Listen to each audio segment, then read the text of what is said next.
at the best of his level. So I felt that went hand in hand. So you never feel fear or intimidation by somebody of. No, for sure not. That's one. I think that's one of my greatest strengths is that I don't look at opponents too much and don't feel fear or intimidated by Mhm. anyone in the How sport. do you keep calm under pressure? That's just, I feel you just need to learn as you grow older. I feel as many matches you can play, you can just handle pressure, stay calm. Because sometimes early I used to just hurriedly play some shots or make some mistakes, but I think it's gotten lot better now with experience. Mhm. Every athlete out there always has some sort of, certain losses or setbacks. What's one of the biggest losses that affected you? One of the biggest losses has to be, I think, in my first season, I was really excited about the World Championships, and I was really excited to play in a best of 19 format. And when I played my first match and I lost my first match itself, I was down 7-1 or 7-2 in the first session of the match, Yeah. and I lost 10-5 or 10-6. I can't remember properly, but yeah, I think that was one of the matches that really affected me. The end of the first season, and I thought from that point onwards, I thought that you're giving too much importance to Mm. this, and when you give too much importance to anything in life and you don't get it or you cannot perform well, I think it affects you too much. So after that point I just thought, just treat every match equally, no matter how big or small it is. And I feel that's what's changed from the first season and in the second season then. Mm. Makes sense. How does your training sort of, what does your training consist of in terms of when you're playing snooker and you're doing your practicing? How much is it to do with your striking, your safety? Are there any drills that you do, like some people roll all of them up in the middle and practice this screw back and to get their flow going? What tell us some of the stuff that you do. So I've got some routines that I like to do.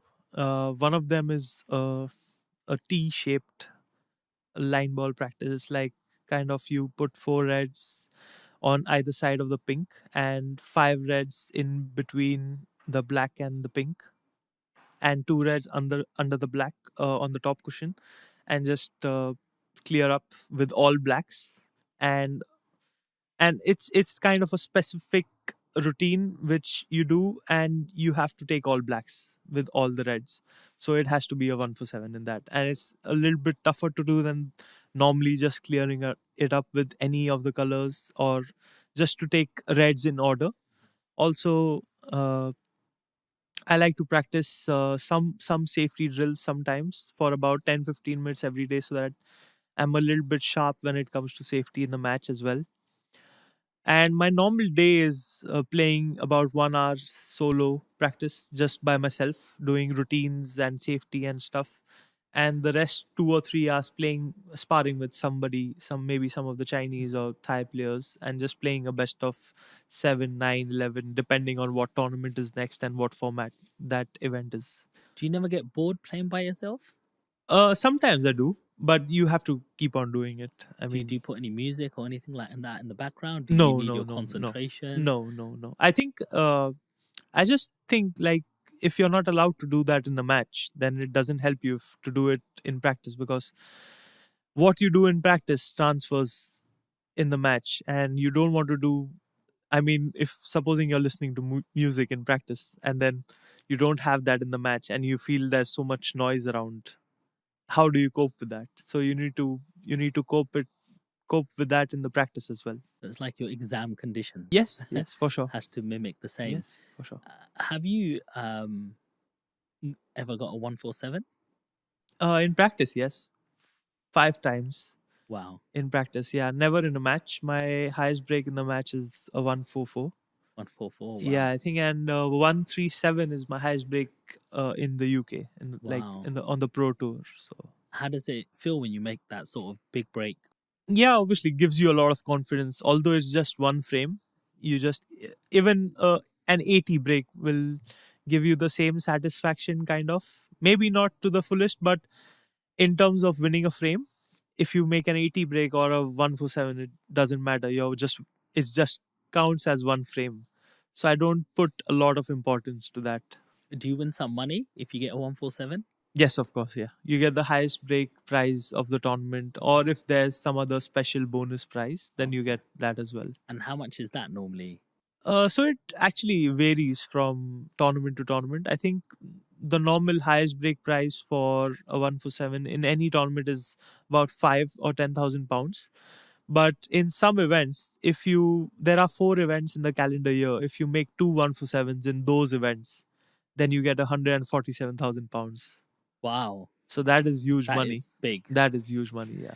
What's the biggest arena you can play in? Because one of them were recently closed, right? About a year or two ago. There was a big snooker place that was closed. So I think the biggest arena I've played in was in Berlin, which was the German Masters. Right. So there's an arena called Tempodrome, and I think that's the most beautiful arena I've seen and I've played in, and Hmm. that's where I had beaten Luca Brissell. Right. Okay. So I kind of got inspired Hmm. by seeing the arena and the fans over there. More about the Crucible. I haven't been to the Crucible, to be No, honest. Yeah, so I would hopefully want to qualify for that because the that's the next time I name. play. That's the name we normally hear. Yeah, yeah. Is you want to play at the I mean that Crucible? that's what affects you a lot. You want to play at the Crucible and you think about the World Championship, and then when you don't perform, it just gets to you, Hmm. kind of. So you don't want to be in the pressure of qualifying for it. Just play the game as it comes. Hmm. I know you say you normally concentrate on your own game.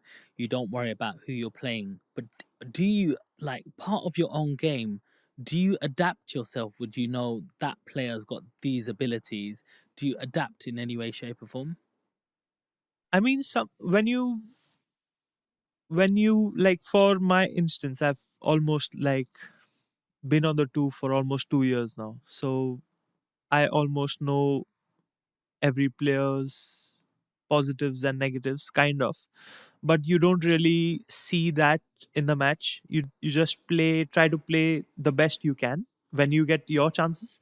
But sometimes that this player is good at break building, this player is good at long potting, so you try to avoid giving them the best situations for them. Hmm. So most of the time, like 90% of the time, you just focus on your game.